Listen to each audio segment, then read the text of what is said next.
En Así lo dice Lamont, Carlos Sandoval. Y las relaciones entre México y Estados Unidos.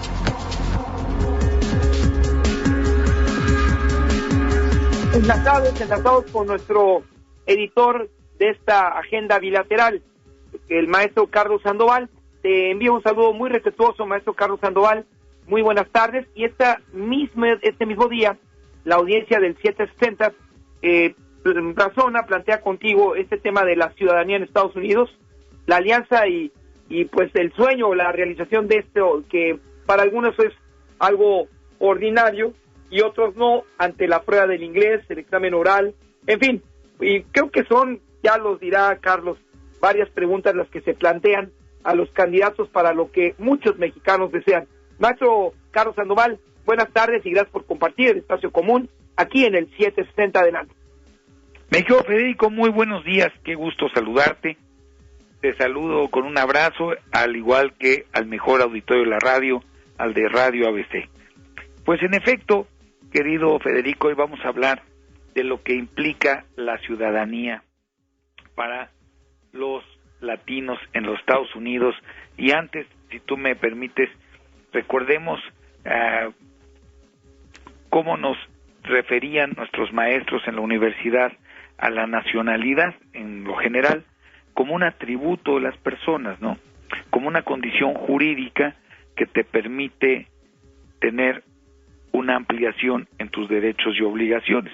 En México, por ejemplo, alcanzas la mayoría de edad y por tanto la ciudadanía a los 18 años. En fin, en Estados Unidos es a los 21 años. Y fíjate que estaba leyendo un libro muy interesante que se llama La creación de los Estados Unidos, publicado por el Servicio Cultural Informativo de los Estados Unidos, cuyo compilador del libro es Ludger Lutzky, un estudioso de las relaciones humanas en Estados Unidos. Y entonces encontré una frase que me llamó la atención, que él dice que la ciudadanía en los Estados Unidos no solo es una condición jurídica, sino es más, va más allá. Es una cuestión de alianza y realización. Y tiene toda la razón el autor, porque finalmente el origen de la nacionalidad en Estados Unidos, de poder elegir el cambio de la nacionalidad, es un derecho que te da la Constitución, al igual que la de México. A partir de una adopción de la cuarta enmienda de la Constitución en 1868, el Congreso de aquel país proclamó formalmente el derecho del ciudadano a cambiar la nacionalidad a su voluntad, según su voluntad. Es decir, la ciudadanía estadounidense no solo es una consecuencia legal que determina el lugar de nacimiento o los lazos consanguíneos, sino también, o más bien, ha sido y lo seguirá siendo seguramente, una esperanza para millones de personas que, ejerciendo un derecho, buscan a través de ella una mejor condición de vida. Y si no, ¿cómo explicar pues la enorme migración que ha sufrido los Estados Unidos desde el siglo XVIII, el siglo XIX, en el siglo XX que nos tocó vivir y nacer en él, y ahora en el siglo XXI? Y te voy a poner un ejemplo, me voy a ir a una nacionalidad, y te prometo que para el siguiente programa vamos a hablar sobre las cifras de los mexicanos que se han nacionalizado en Estados Unidos.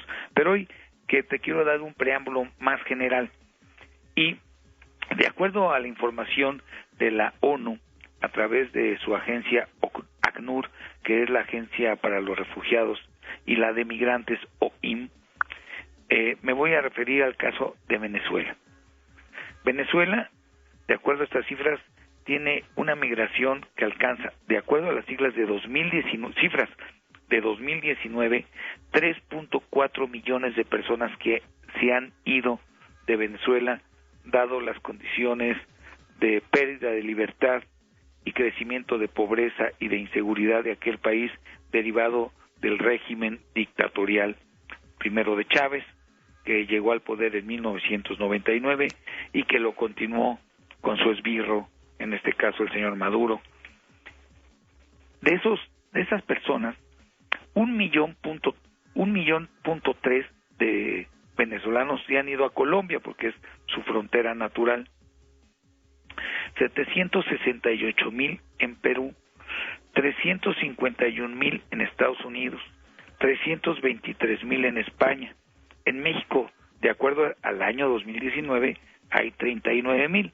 Obviamente, pues ya pasó 20, ya pasó 21. Estas cifras seguramente habrá que actualizarlas o encontrar una fuente más actual, lo cual te genera pues una reflexión importante, lo que significa para una persona que llega a los Estados Unidos normalmente sin papeles, de ilegal, luego pues buscar tener papeles con una residencia y después acceder a una ciudadanía para disfrutar, obviamente, y también las obligaciones de los derechos y obligaciones de aquel país, pues debe ser no solamente una condición jurídica, sino, como dice el profesor Lutzky, pues una cuestión de realización, porque en efecto, yo he sabido de muchas personas de origen mexicano y de otras nacionalidades que al llegar a Estados Unidos empiezan a trabajar, hacen fortuna, pero sin papeles, y entonces un día los deportan y ya dejaron allá una cadena de 20 taquerías, a veces también por negligencia de no querer haberse acercado a la autoridad y hacer las cosas, perdón la expresión, como Dios manda. Y a veces esa mexicanidad de que pues ahí lo dejamos todo para el ratito, ¿no? Pero otro caso muy curioso es Nicaragua.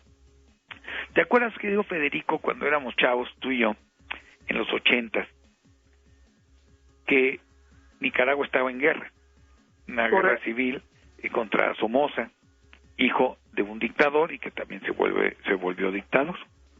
Bien, hijo y nieto, porque fueron 3 Somozas, al hilo. Entonces, yo me acuerdo mucho que había un comité aquí en México, se llamaba Manos Fuera de Nicaragua. Y cuando tienes 18 y 19 años, pues te sientes muy rojillo y dices, sí, ¿no? Y ahí íbamos, me acuerdo, a ese grupo y para apoyar al Frente Sandinista, de Liberación Nacional, cuyo líder era Daniel Ortega, quien se convirtió en un dictadorzazo. Su esposa es la vicepresidenta, y entonces digo, qué arrepentido estoy de haber hecho eso, lo que es ser joven y no saber, ¿verdad?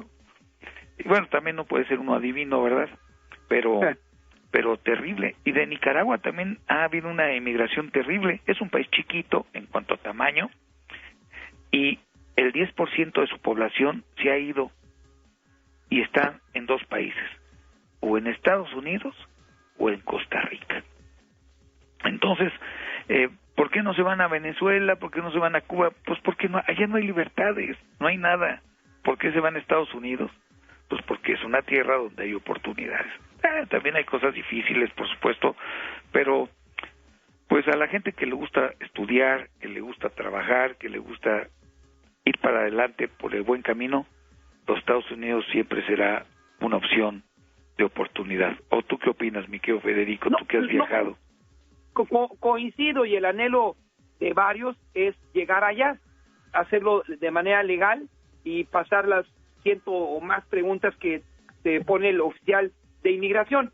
Este tema, y sobre todo en nuestra juventud añorada, cuando uno ingresaba hasta al inodoro con el tomo 1, 2 y 3 del Capital de Carlos Marx, mi colega Carlos lo vamos a dejar para una nueva intervención porque es la añoranza. Quien no fue marxista, como decía el expresidente Díaz Ordaz, hasta los 21 años vivían en error, pero si después continuabas siendo marxista hasta los días actuales, estabas peor. Mi estimado maestro Sandoval, gracias por esta intervención que realmente sacudió ahí unos hilos de la juventud, y esperamos la próxima en el 760 con el maestro y colega. Muy bien, pues un saludo con mucho cariño al auditorio, y que sepan que don Federico Lamón y yo somos casi de la edad. Yo creo que yo soy mayor. Sí. Yo tengo 55, Federico. ¿Tú cuántos tienes? 53. Pero no me gusta decirlo al aire porque todavía quiero que me vean joven, y ahora ya... Te oyes joven y tienes un auditorio leal que te quiere y amigos que te queremos. Pero de todas maneras, en los 50 ya con el derecho a la vacuna, 59 a 50, ya que de los vacunables, de la COVID, pues ahí estamos, mi estimado Carlos. Bueno, pues sí te vacunaste en Estados Unidos, ¿o no? Interpreta mi silencio. Les mando un saludo muy afectuoso a todos. Un mejor día para